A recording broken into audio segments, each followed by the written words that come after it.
Hi guys, thanks for tuning into my channel again, or if you're new, welcome. And this week I'm going to be doing For You Friday. It's been a hot minute since I've done that, but this week I'm going to cover 5 tips for home buyers, especially first-time home buyers. Some steps that you can take to get prepared and what to expect. So let's just jump right in.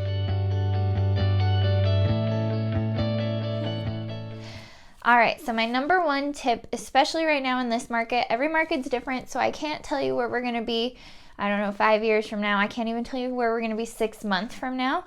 But the first step is going to be start saving now. Before, when it's a buyer's market, you have some other options. You might not need as much money to bring to the table and stuff like that. But in this market, you're going to need some money to cover your own closing costs. You're going to need to pay for your inspection, for your appraisal, and for a down payment, because if you are doing because there are first-time home buyer options out there for loans and stuff like that where you don't have to bring as much down for a down payment. So like lending wise, you might not need a whole lot of money, but when it comes to this market and it being a seller's market where they're getting multiple offers and you need to be competitive, you're going to need some cash so that way you can either put a larger earnest money, offer more earnest money and make it non-refundable at some point in the transaction. Or a huge thing right now is appraisals, and if there's multiple offers, some people are usually willing to go over the appraised value, and you need some money to make up that difference. So that would be my first tip, is to start saving money now. And there's some options you could do out there. It doesn't even have to just be you. I know for a long time there's been a lot of like GoFundMe pages, because your friends and family want to help you reach your goals and your dreams, and you can do a GoFundMe, and even if people donate $10 to you, that's huge, and that's $10 closer. But right now, in my previous video, I talked about a home funded loan, not loan, but there's a mortgage broker out here in Boise that you can open a home funded account, and they'll match up to, I think, $1,000 or $2,000 or 10% of the value of the home, something like that. I'm not an expert, but if you want more information, I can guide you that way. Just send me a message.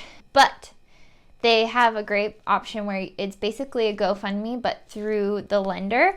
They set it up, they handle everything, they make sure everything is good to go legally wise and stuff like that. But you can do it for if you're graduating, if you're getting married, or if, I don't know, you're opening a business, anything, like something exciting, or even just put it on your Facebook and be like, hey, I opened this account. It's like a GoFundMe. I really want to buy a house, and people are going to want to love and support you.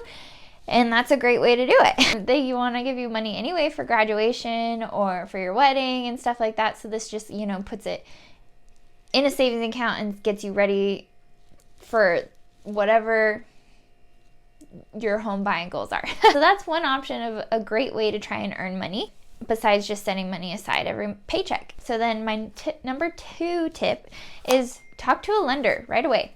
Even if you don't think you can buy a house for a year, 2 years, 3 years, talk to a lender, because they're gonna tell you if you can buy a house now. But even if you can't buy a house now, they're gonna tell you the steps that you need to take so you can buy a house, whether that's building your credit, or if they need to tell you how much money you need to save, or if there's any courses that you need to take to buy a house. Because yes, if you get a first-time home buying loan, sometimes you have to take a first-time home buyer's course, and you can knock that out of the way. Yeah, so talk to a lender.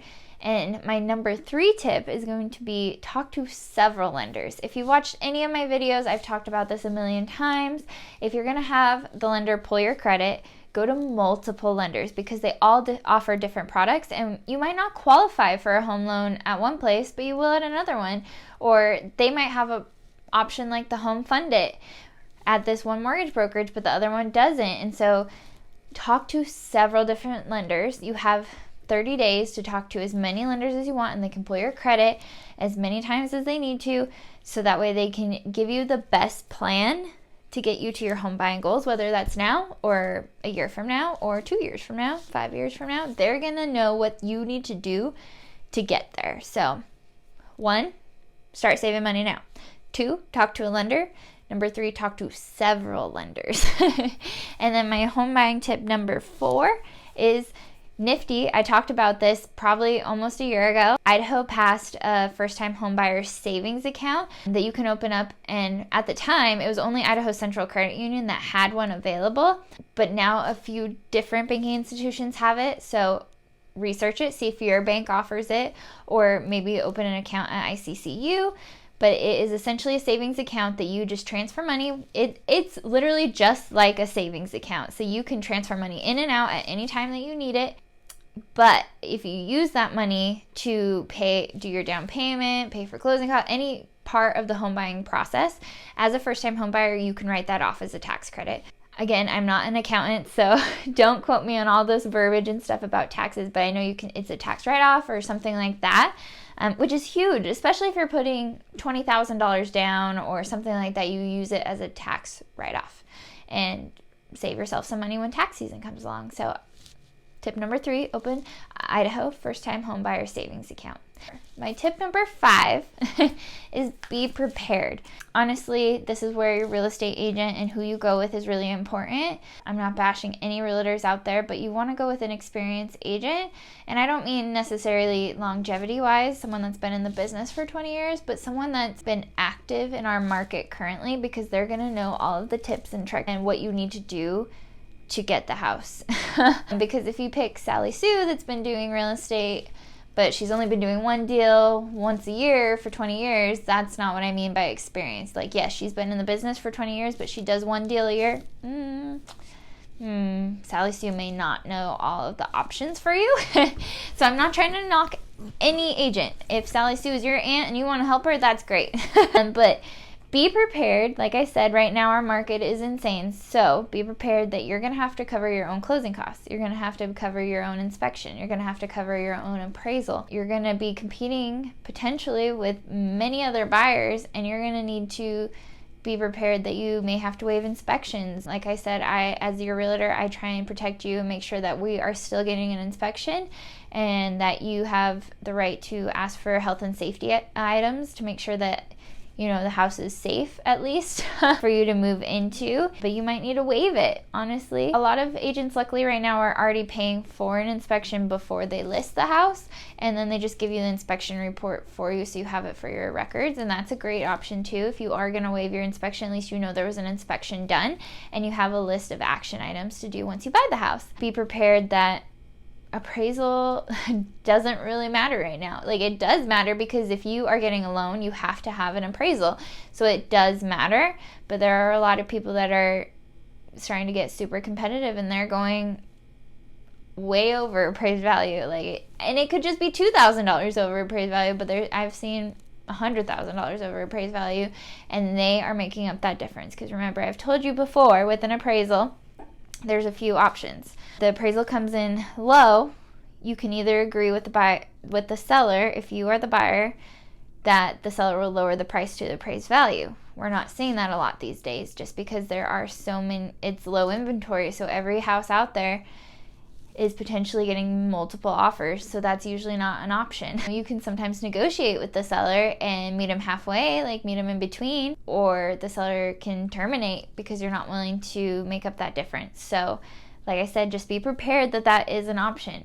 But on the good, I just want to say, it sounds all dreary and stuff like that, but the good news is, because it is a seller's market and because this stuff is happening, you're gaining equity at a much more rapid pace than you were a year ago even.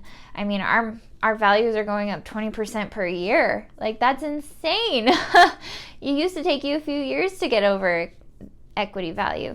And I know this sounds crazy, and I'm sure there's a lot of people out there, you're also I'm just going to wait it out. I'll just keep renting, and I'm going to wait it out. But like I said, you're losing that equity chance right now. If you're renting, you're essentially just throwing money away. At least if you buy a house now and it's not your dream house. Another tip, if you're a first-time home buyer, your first house is most likely not going to be your dream home. I know that's crushing, but like I said, at least it's yours. It's like setting up your own savings account for your next house so you can upgrade. It's yes, I'm paying this monthly amount, but it's being put to lower your principal balance on your loan, but you're also gaining equity. When was the last time that you could buy a house one year and be $100,000 up in equity in 1 year. 1 year. That's insane. So like, it's just like setting a savings account. It's like you're putting that money away. So that way when you sell your house, you can buy that acre lot and build your dream home and stuff like that. But right now you might have to live in a 2-bedroom, 1-bath house, but at least it's yours. You can do whatever you want to it within reason. You have to follow city guidelines sometimes and stuff like that in your HOA, but it's yours and you're not just throwing that money away anymore. And plus, you're stuck at that mortgage payment.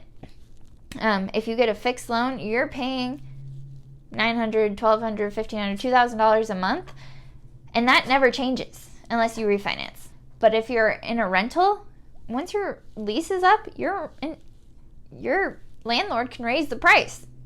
So you never know what your lease is going to be next year, unless I guess you have a 3-year lease or something like that. You never know what your rent's going to be and stuff like that, and I think that's scary. At least with me and my budget, I can budget every month because I know my mortgage is always going to be this amount unless I refinance and make it lower, because that's the only way I'm going to refinance is if I make it lower. But yeah, I hope this helps. Like I said, so let's do a quick recap.